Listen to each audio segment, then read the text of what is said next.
two things that happen every time I come to a vector conference. I run places that I don't normally run, and I clap a lot more than I normally clap.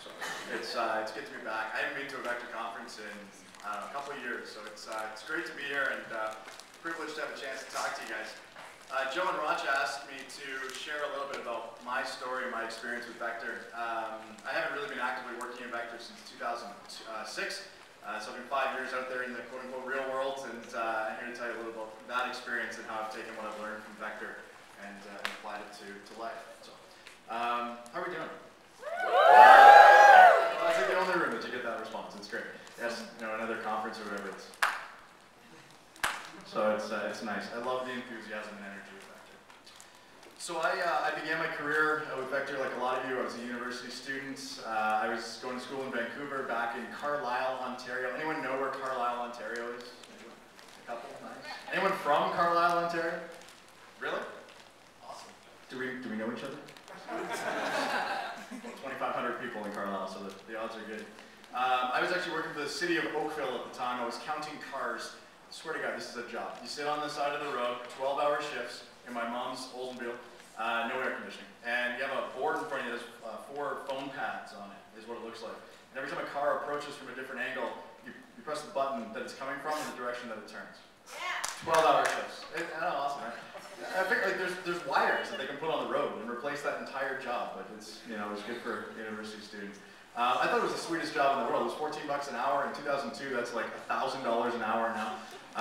And I got really excited for about 3 days of doing this job, and then realized that there's only so many books on tape, believe it or not, that you could listen to and without going stir crazy. So I took this job offer that I heard about. Went in. Trent Stanky was my manager. I don't know how many. Anyone remember Trent Stanky? A few in the back. That's good. That's good. All the people who've been here for a decade.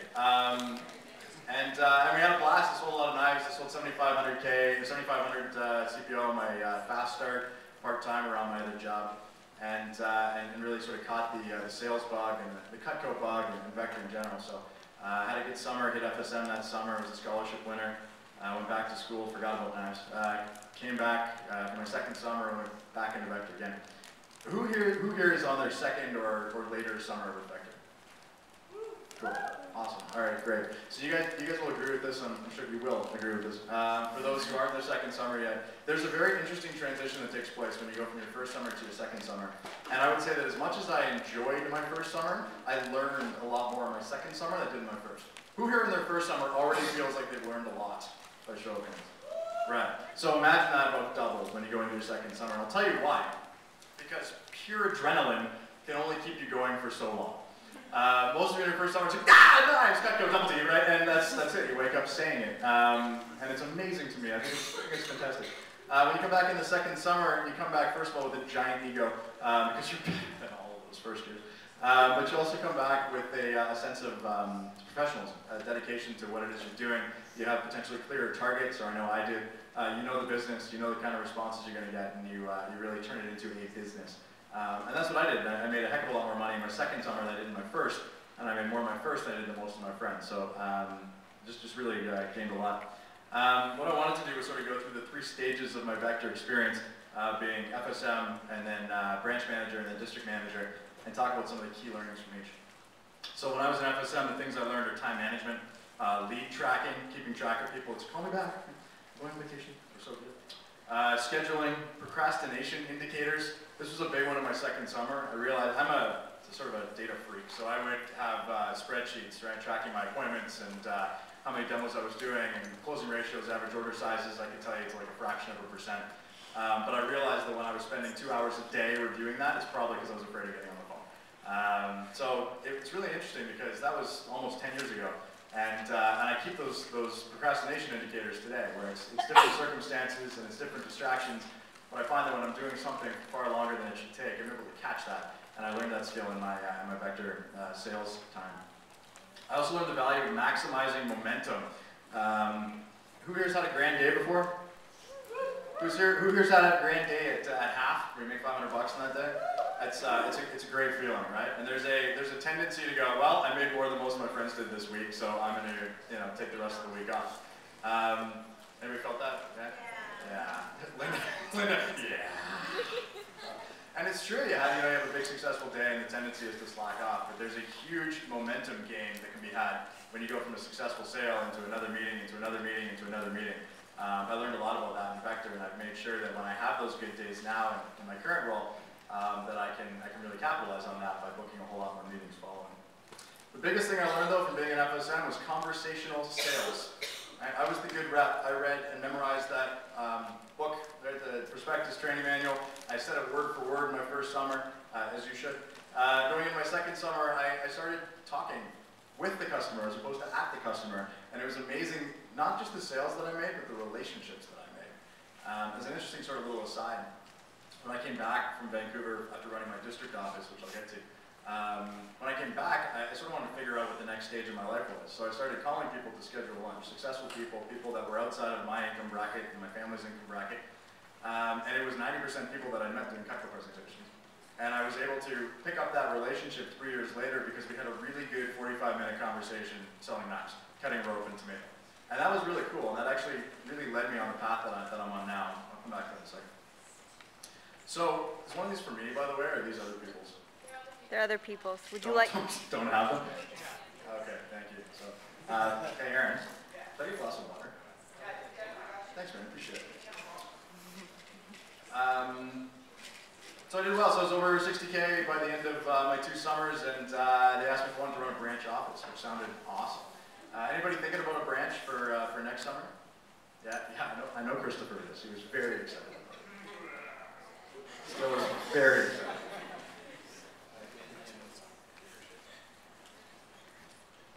Branch office was awesome. I picked Brantford. Brantford was going to be my territory. I was really excited about Brantford. It was really close to Carlisle. I could live at home. I could go to Brantford. 3 weeks before I moved back to Ontario, I got a phone call from Joe Cardillo. You don't often get phone calls from Joe Cardillo when you're a rep. And what Joe was calling to do, Joe was, by the way, is the ultimate salesperson in the organization. You guys know that, right? He's the quiet, understated sales, but at the end of the conversation, you walk away excited about whatever it is that he wants you to do. And he wanted me to go to Windsor. So that's what I did. 3 weeks before my branch summer, the territory was available, and I went to Windsor, Ontario. I'd never been. I got a room in a house with a terrifying roommate. I spent most of the time living on my receptionist's couch that summer because I was literally terrified of my roommate. I remember that phone call so distinctly. I remember showing up to the office so distinctly. You know, Joe said repeatedly probably to those of you who are thinking branch that you never forget your branch summer. And it's true. I can remember the faces and the names and the people that we were working with, and this crappy little office that we had, and terrible decorations, handmade, and it was awesome. And we loved every second of it. I learned a ton from running a branch. I learned that passion does trump all for at least 4 months. And I literally went on pure adrenaline and Arby's for 4 months. No joke, I put on like 30 pounds, and I was sweating more and more like energetic than I'd ever been. So don't eat Arby's every day. I learned, from a business standpoint, I learned low-cost marketing tactics. I learned the subtle art of recruiting. I learned lease negotiation, expense tracking, government filings. I learned all this stuff at 22. You know, my friends were either working at a golf course or they were in a bar. Working in a bar, most of them. And that was, you know, and like, they just weren't getting anywhere near that level of experience that I was gaining from what I was doing. And I'll tell you, I was totally oblivious to what I was gaining from the experience. All I was thinking about was selling knives, recruiting people, selling knives, recruiting people. And it's only looking back on it that I realized how much I learned from it. What I also got out of it was a business degree. Truly, I went to film school. Fine arts, woo! The BFA stands for something I'll tell you about afterwards if you want the real version of what BFA stands for. It's a Bachelor of All. But where I got my real education was in Vector. I mean, that was my business education because I learned through doing. I wasn't sitting in a classroom, and this is nothing against business students, but I wasn't doing case studies even, I wasn't doing even internships. I was actually running the show. And within a framework, with the support of some fantastic people at head office, but I was learning a ton from that experience.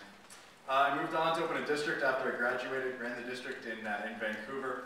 Mecca Osai, some of you guys know Mecca Osai, yeah? He had a killer push, right? That was really exciting for me.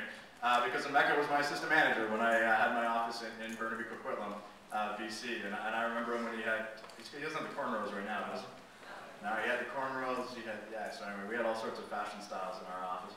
Paul Albrighton, who most of you probably don't know, but he just bought his first Porsche. He's a very successful real estate agent in Vancouver. He was one of my assistant managers. Mijay Pavan, who probably none of you know, she worked with Vector for one summer. She just started working for me 3 days ago. I just hired her. And it was really cool to sort of relive that Vector connection. I learned that revenue does not equal profits. I learned how to manage cash flow. The biggest thing that I learned from running a district was leadership, and that I loved it, and that was what I wanted to do. I had a chance to see a positive impact on the people that I developed, on the customers that they had, and you saw that sort of waterfall effect of the impact that you could have from a strong leadership position. So Joe told me, like I said, that you never forget your branch summer. I would say that you never forget a summer with Vector where you play a leadership role. The people that you have a chance to cultivate, help them learn how to overcome those objections, the little conversations that you have 86 times with different people, those are really, really cool moments, and you remember a great many of those as you move forward.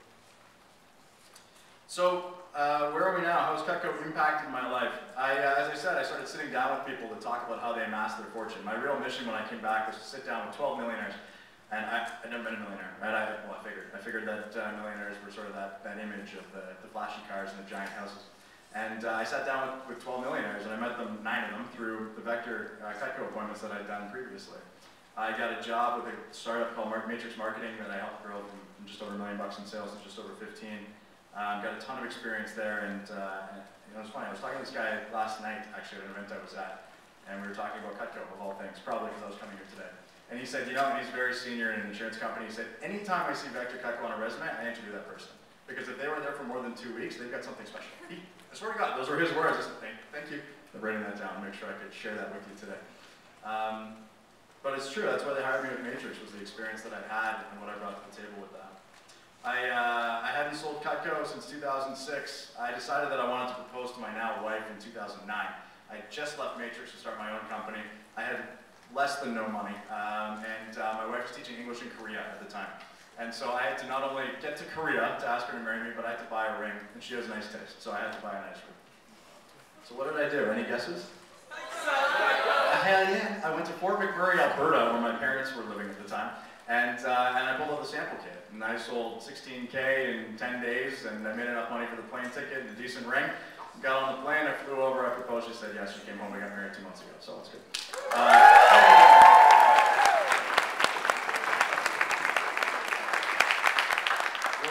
What's really fascinating to me is that, you know, Cutco is basically responsible for my entire marriage, because I met my wife at a Robin Sharma retreat. And the only way that I ever heard about Robin, anybody heard of Robin Sharma? Yeah, this is like a Vector thing, people are enthusiastic, right? I met her at a Robin Sharma retreat that I never would have gone to nor heard of had I not worked here. So stay with Cutco because you'll meet your spouse. Raunchy Garrison guarantees it. I wanted to leave you with a sort of a story from a book that I just read. There's a book called Double Double. It's written by the guy that was the COO of 1-800-GOT-JUNK. You guys familiar with that company? Yeah, you see the trucks everywhere, right? Huge, huge success story. He was the CEO that took it from about 4 million in sales to 180 million in sales over 6 years.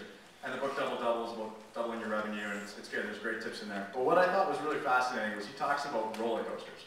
Okay? Not like roller coasters related to business, like actual roller coasters. And if you go on an actual roller coaster or watch an actual roller coaster, there are 2 types of people, right? You guys know where I'm going with this. There's the ones that hang on tight, close their eyes, and do this, right? And then they get off going, oh my God, and they leave. And then there's the people who throw their hands in the air, they have a big smile, just like her, right? Absolutely. Can you do that again? There we go, just like that. Everybody do the roller coaster thing? On 3, this is my favorite thing about being on stage. You control like a puppeteer. All right, on 3, 1, 2, 3. That's awesome. I'm going to pretend that you guys are doing this instead. The roller coaster thing that he was talking about, he tied it back to business, right? And really not just business, but any endeavor that you're involved in. You chose to be there, right? Whatever it is you're doing, you chose to be there. And sometimes you choose by not choosing, but think about that for a while. But you chose to be there. And so you have 2 options when you're there. You can either close your eyes, hang on tight, and pray that it ends soon, or you can open your eyes wide, enjoy the view while you're going through those crazy turns, and get the real adrenaline that comes from that experience. One day you're going to look back on your time with Vector through a lens of experience. I'm old now because I'm 29. I hope you remember the experience fondly and have the satisfaction of knowing that you got everything out of it that you possibly could. Thanks, guys.